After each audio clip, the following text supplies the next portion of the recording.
He tells the hostess to have Dorotabo attend to him instead. Thereafter, Dorotabo, who is our main protagonist, begins attending to him. He asks if he notices anything strange in the fields, so the boy reveals that he is the one tasked with the disposal of the rotten animals. He notes that he always does this after every full moon. Inugami begins hanging around Dorotabo much to the surprise of the villagers. He helps him handle his duties as he awaits the next full moon. He notices a stone on Dorotabo's neck, so he offers to have a look. He reveals to him that the stone is a life stone given to him by his parents. At night, Yataro confronts Dorotabo for stealing his spot. He bullies him and cuts his stone necklace. Dorotabo punches him in anger and begins transforming into a monster. He quickly reaches for the stone necklace, which turns him back into a human. Inugami finds him hiding after discovering he is a monster. He pulls down his trousers, revealing a tail. He explains that he is a creature called a kimono, and Dorotabo is a hanyo, the child of a kimono and a human. They realize that Yataro is in danger, so they rush to his location.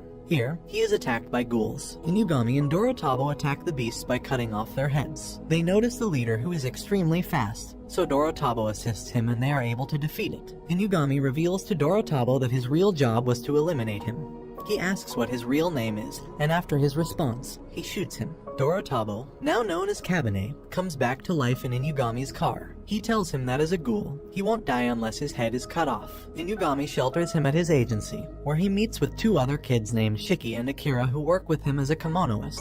He explains that the agency takes care of cases involving kimonos secretly. Kabane compliments Akira, saying she is a beautiful girl. However, he gets mad because he is a boy. They get a job the next day, so they all head out in Inugami's car. They arrive at the scene. Here, they are allowed entry as specialists. Inside, they have a case of bug infestation. Inugami explains that something is attracting the bugs in the room. Shiki tries to use his silk thread to remedy the situation, but the bugs chew it up easily. Kabane offers to go in to get the item, and the others try to discourage him. However, he assures them that would be fine. Once inside, the bugs infest his body instantly, but he doesn't feel pain because he has no blood for them to feed on. He acquires the object, which he points to the light. This makes the bugs disappear instantly. Inugami reveals that the cause of the bug infestation was the feeling of guilt that is attached to the stolen sneakers. After the job, Kabane agrees to join his agency in exchange. Inugami has to help him look for his parents. The next day, Inugami tells the group to go and show Kabane to Inari, a kitsune kimono acquaintance who has influence within the police. At the station, Shiki's group asks to see Inari, but the register refuses them because they are kids. However, her assistant called Khan arrives at the scene and asks for Kabane, only so Shiki and Akira are left behind. He is led to a room and tossed inside. Here he meets Inari, who introduces herself to him. She asks to see his life stone, so he hands it to her. She explains that with the life stone, which is said to curb kimono's thirst, she wouldn't have to feed off of humans anymore. His head is instantly sliced off by Khan. They separate his body from his head by placing them in separate boxes. Inari orders Khan to eliminate Kabane's companions downstairs. She arrives downstairs by disguising herself as Kabane. However, she gets pissed by Shiki's provocation and reveals her true form. She attacks them by repeatedly shooting fireballs from her tail. Shiki manages to steal the case in her possession. He opens it to discover Kabane's head inside. They take shelter to avoid Khan's rampage, but Kabane's talking head asks Shiki to throw him at Khan. After throwing him, he bites on her neck. The entire station goes back to normal, revealing the entire scene to be an illusion. Kabane's body grows back in full. This surprises Shiki, who gets weirded out. At the same time, the life stone in Inari's possession turns out to be a fake Inugami that shape-shifted to trick her. The group head home but is confronted by Khan, who is still after Kabane's head.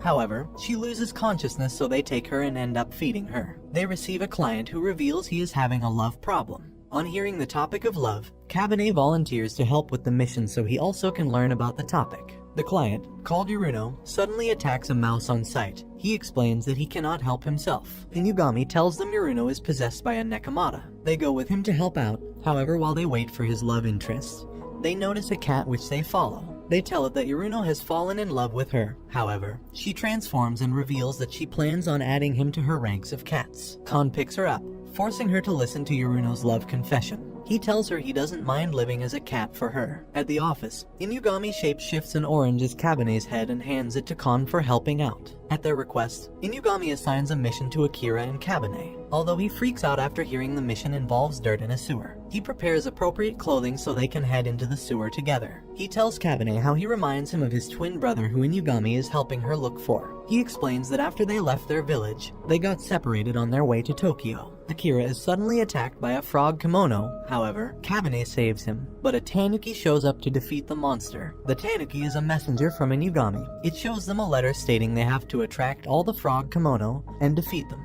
The frogs rush out of the water to attack the group in mass, but Kabane handles them while Akira is too scared to lift a finger. When he sees that Kabane is in danger, he accidentally releases his ice power, which freezes up the entire sewer. While cleaning, Kabane is pulled into a room. Here there's a man named Mihai who begins exploiting him. Mihai is a vampire. He explains he has always been inside the office providing ICT support for Inugami. He appoints Kabane as his attendant. However, the others won't have it, so he challenges them to arm wrestling, which he wins each time flawlessly. Kabane goes out. He ponders on getting stronger. He encounters Kon, who reveals that she has been replaced with another kitsune by Inari. Kabane asks Kon to spar with him. They begin fighting, but she gets defeated easily. She starts crying and screaming how weak she is, so Kabane comforts her. At the office, Mihai comes out for the first time. He reveals that Kabane broke his wrist during their arm wrestling, so he can't play his video games anymore. Shiki and the party are given a new mission by Mihai, so they head to the location. They are to investigate a shady company with a high record of employee suicide rate, which suddenly dropped to 0. Once inside, Shiki takes a peek at the workroom. He notices that the workers are severely strained. One of them runs out to quit. However, he meets the manager on his way out. She leads him to a room where his brain gets sucked by a mosquito girl. He then returns to work like a zombie. Mihai notices Shiki trying to play it safe by fleeing, so he reveals his location to the enemies using his remote vehicle. The group of mosquito girls come out to investigate the sound while Shiki hides with his camouflage skill. However, one of them who has transformed notices him. He is scared silly, so Mihai's vehicle electrocutes her before she attacks. Shiki is traumatized by the looks of the mosquito kimono and is unable to move a muscle. He's brought back to reality when Kabane informs him that they have defeated one of the enemies. He then uses his camouflage ability to hide again. The mosquito girl tries to find him with her ultra senses. However, she falls for Shiki's web trap. As Shiki and the group rendezvous to plot their next line of action, the leader of the mosquito squad shows up. She sucks out the brains of her sisters and evolves into a gross, full-blown mosquito. The group's attacks on her are fruitless as she easily knocks Shiki and Akira down, leaving Kabane to struggle for his life. Mihai advises him on how to utilize his kimono power. He takes the advice and gains a tremendous amount of power immediately. He completely overwhelms her with his new power, making her surrender. Shortly after, Inari's assistant, called Nobamaru, arrives and Inugami orders them to leave the rest to him. He burns their bodies to ash, explaining that humans must not find out about them in any way. The group heads to the mountains to investigate Shiki's parents. They arrive at the town. Here Inugami leaves them alone to pass time. They find a book about a folklore. The book tells the story of a man called Shiki who was kind to a spider. The next morning, the spider weaved beautiful golden webs around his home. He sold the web and became a very rich man. Inugami returns with Shiki's uncle called Tademaru. They head to the forest together, where he starts narrating Shiki's past, and the group leaves Shiki alone to listen to the tale. Later, he comes back to tell them that his parents are dead. At the bath, they are joined by Nobamaru, who suggests they explore the forest together. Once there, Shiki's memory is triggered and he starts running around. He arrives at a cabin where he has flashbacks of a horrible memory of his mother being experimented on. Inugami has a chat with Tademaru. He reveals how he carried out several experiments on Shiki's mother with her consent. This was done to raise money for them to live a comfortable life. The experiment involved creating a special web that can cure diseases. After his story, Inugami reveals Shiki has been listening to his confession. Shiki binds him with his web in preparation to kill him. However, Akira arrives at the scene whining about being left behind. He is attacked by a spider monster but is saved by Inugami, who is poisoned in the process. A horde of similar monsters suddenly reveal themselves. They save Tademaru, who reveals that the monsters are all Shiki's siblings made as a result of his experiment with his mother. They start talking to him in his mother's voice, traumatizing him and making him finally snap. Inugami and Akira find themselves in a tight spot. However, a girl who appears to control the creatures comes to their aid. Kabane engages the creatures who try to attack Shiki. Meanwhile, Tademaru calls in a giant monster who Kabane engages immediately along with the others. The girl brings Inugami to a spring. Here, she tells him the spring would heal his poisoned arm. By this time, Kabane has annihilated all the monsters. He tosses Tademaru toward Shiki. He realizes that killing his uncle won't bring back his mother. Inugami arrives with the little girl called Aya. She begs that they spare Tademaru's life until he reveals the location of her cocoon.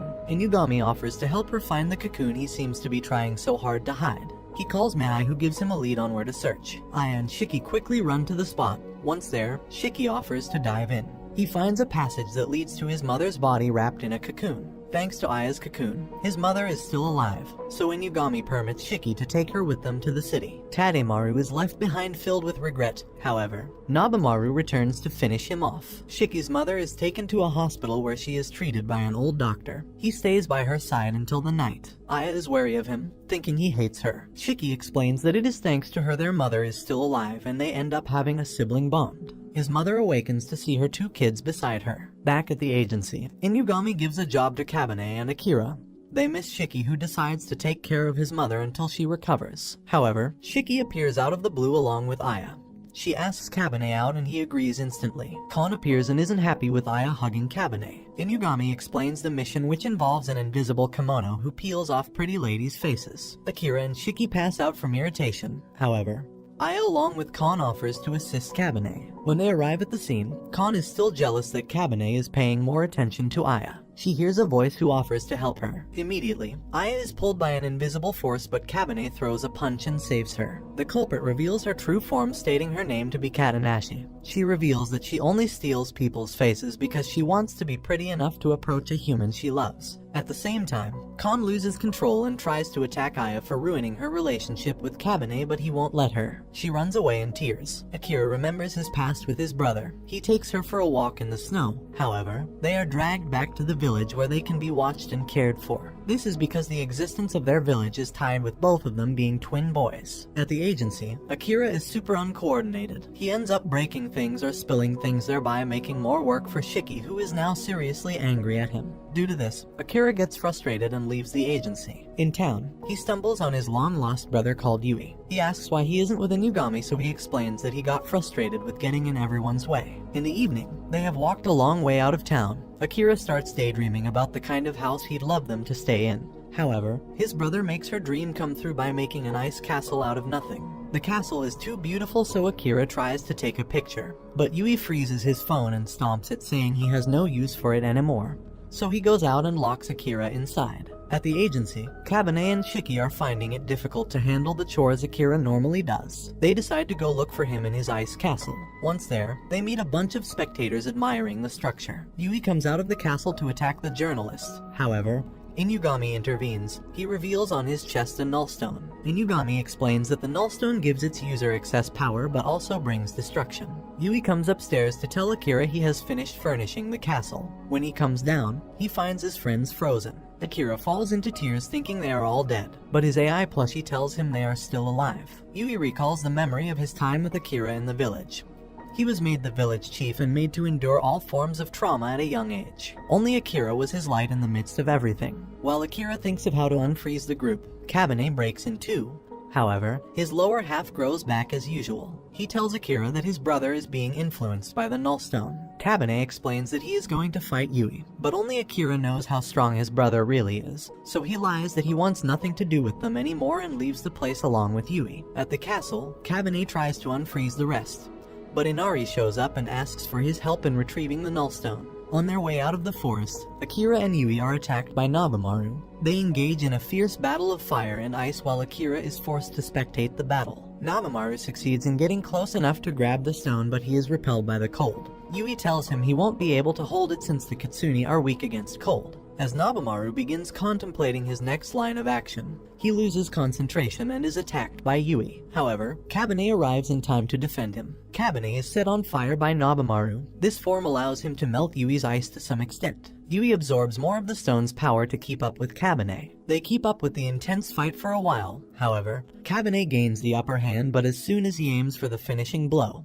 Akira stops him. Nobamaru explains that Yui's life force is being sucked by the nullstone. Akira, on hearing this, tries to rip out the stone. However, he receives Yui's memory of the past. Kabane regenerates and combines his Life Stone's power. This nullifies the effect of the Null Stone, which is then now fused with Kabane's Life Stone. Inari appears to take the fused stone but is stopped by Inugami, who urges her to return it to him. After the battle, Kabane asks about the fused stone. Yui only has an idea of its origins, which dates back to the kimono incidents. Inugami explains that the kimono incident was a bloody war between Kabane and humans that happened 1,000 years ago. Nabamaru meets with Kon to deliver a mission. He tells her she is to fall in love with Kabane and make him give up his fused stone willingly. The next day, Akira prepares to go on a vacation with his brother. Afterward, Inugami heads out with Kabane to look for clues about his parents. Kon appears and insists on following them. Although Inugami knows Inari has a plan, he lets her tag along. And this brings the anime to an end. Don't forget to like and subscribe if you enjoyed, and turn on the notification bell so you never miss out on another video. Until next time, take care.